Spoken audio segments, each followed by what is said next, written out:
नमस्कार मित्रांनो, स्वागत आहे आपल्या दुरुटेक चॅनलला. मित्रांनो, काही दिवसापूर्वीच पुण्यश्लोक अहिल्यादेवी होळकर कर्जमुक्ती योजना जाहीर करण्यात आली.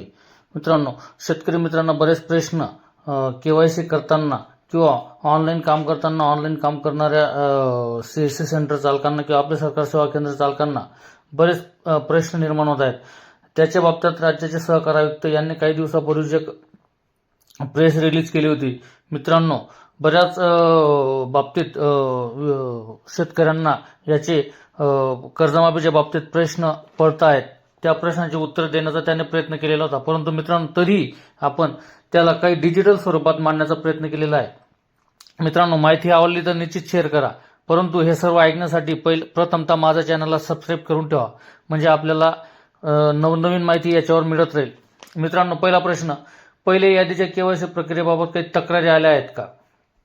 निश्चित होय. बँकांनी दिलेल्या 31 लाख खात्यांपैकी 17 लाख खात्यांची पहिली यादी प्रसिद्ध झाली. उर्वरित खात्यात चुकीचे खाते क्रमांक, केवायसी त्रुटी, बंद खाती किंवा व्याजाशी संबंधित त्रुटी आढळल्याने माहिती पुनर्पडताळणीसाठी बँकांकडे पाठवली आहे. अशा प्रकरणांची नावे दुसऱ्या यादीत येऊ शकतात. केवायसी करण्यासाठी शेतकऱ्यांनी नेमके काय करावे? ज्याचे नाव यादीत आहे त्यांनी जवळच्या आपल्या सरकार सेवा केंद्रावर यादीतील विशिष्ट क्रमांक किंवा आधार क्रमांक द्यावा. ऑपरेटरकडून नाव, बँक आणि 31 मार्च 2026 पर्यंतची मुदत रक्कम तपासावी. माहिती बरोबर असल्यास आधार प्रमाणीकरण करावे. माहिती चुकीची वाटली तर प्रमाणीकरण करून ग्रीव्हियस नोंदवावी. नंतर तक्रारी कुठे जातील आणि त्याचे निवारण कसे होईल? निश्चित तक्रारी जिल्हाधिकारी अथवा अध्यक्ष असलेल्या जिल्हास्तरीय समितीकडे डीएलसीकडे जातील. या समितीत CO, ZP, DOR, LED, bank manager आणि बँकांचे नोडल अधिकारी असतात. समिती शेतकरी बँक प्रतिनिधींना बोलावून माहिती तपासून दुरुस्त करेल. पोर्टलवर 31 मार्च 2026 ची रक्कम दिसते, पण आत्ताची रक्कम जास्त आहे. वरचे पैसे भरावे लागतील का? हा सुद्धा एक मोठा प्रश्न आहे. नाही, सर्व राष्ट्रीयकृत जिल्हा आणि ग्रामीण बँकांनी 1 एप्रिल 2026 नंतरच्या थकीत कर्जावर कोणतेही व्याज आकारणार नसल्याचे लेखी दिले आहे.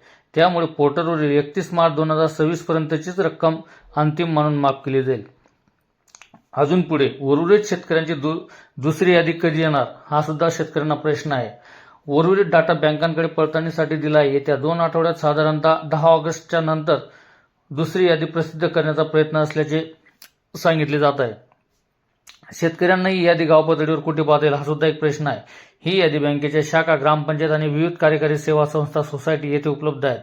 याशिवाय सुमारे 11.5 लाख शेतकऱ्यांना शासनाकडून थेट SMS देखील पाठवण्यात आले आहेत. आणि पुढे अजून केवायसी करताना काही शेतकऱ्यांचा फार्मर आयडी दिसत नाही. ही मोठी समस्या आहे. त्यांनी काय करावे? पहिल्या 17 लाख शेतकऱ्यांपैकी 13.5 लाख लोकांचे फार्मर आयडी जनरेट झालेले आहेत. उर्वरित डेटा पुढील अपडेटमध्ये येईल. ज्यांना ही अडचण येते त्यांनी दुसऱ्या दिवशी पुन्हा प्रयत्न करावा, म्हणजे परत प्रयत्न करत राहावा. त्याच्यामध्ये फार्मर आयडी निश्चित आपल्याला तो डाटा अटॅच करून येईल. आता याच्या पुढचा प्रश्न आहे, यादीत नाव आहे पण केवायसी करताना नो रेकॉर्ड फाउंड असा मेसेज येत आहे. असे क्वचित घडते. शेतकऱ्यांना ॲग्री स्टॅक क्रमांक जनरेट झाला नसेल तर हा मेसेज येऊ शकतो. अडचण कायम राहिल्यास जिल्हा उपनिबंधक म्हणजे DDR यांच्याकडे ऑफलाईन तक्रार दाखल करताय. छोट्या मोठ्या तक्रारी किंवा ग्रीव्हन्स नेमकी आपली कुठे नोंदवावी, हा सुद्धा मोठा प्रश्न आहे. नाव यादीत असून माहिती चुकीची असल्यास आपले सरकार सेवा केंद्रावर आधार प्रमाणीकरण करतानाच ऑनलाईन तक्रार नोंदवावी. नाव यादीत नसेल तर दुसऱ्या यादीची वाट पाहावी. त्यातही नाव आल्यास तहसीलदार किंवा DDR यांच्याकडे आपल्याला ऑफलाईन तक्रार सादर करता येईल. आता मोठा प्रश्न, मयत शेतकऱ्यांची ऑथेंटिकेशन म्हणजे केवायसी कशी करायची? मयत शेतकऱ्यांच्या वारसाने बँकेत जाऊन वारस नोंद करावी. कर्जाची रक्कम वारसाच्या नावावर हस्तांतरित करून वारसांचे बँक खाते आणि आधार लिंक करावे. त्यानंतर कर्जमाफीची रक्कम थेट वारसाच्या बँक खात्यात जमा होणार आहे. त्याच्यानंतर पुढचा प्रश्न, राष्ट्रीयकृत बँकांच्या शेतकऱ्यांची यादी नंतर लागणार आहे का? नाही, असं अजिबात नाही.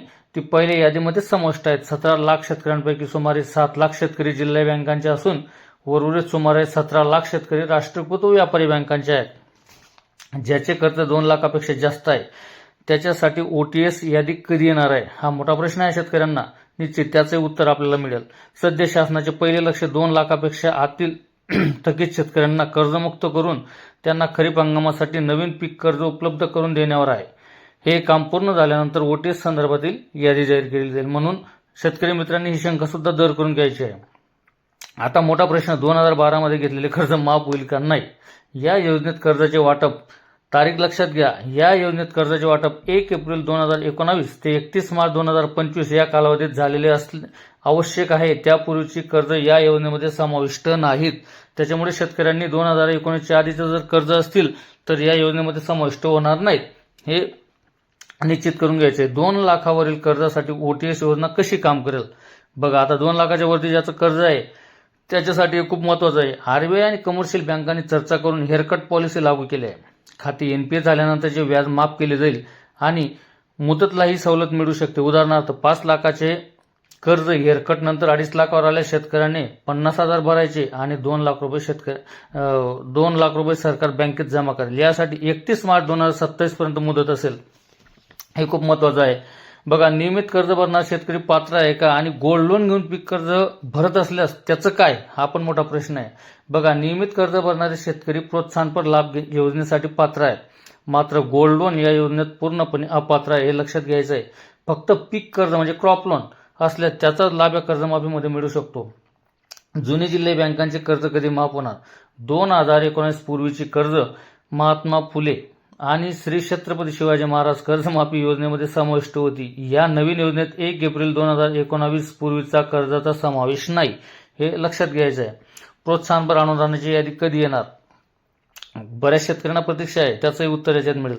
सध्या थकबाकीदार शेतकऱ्यांना प्राधान्य दिले जात आहे. त्यांचे प्रश्न मार्गी लागल्यानंतर नियमित कर्ज भरणाऱ्यांना प्रोत्साहनपर अनुदानाची यादी प्रसिद्ध केली जाणार आहे. त्याच्यामुळे प्रतीक्षा आहे थोडीशी, परंतु निश्चितच त्या शेतकऱ्यांचंही नाव या कर्जमाफीच्या यादीत येणार आहेत.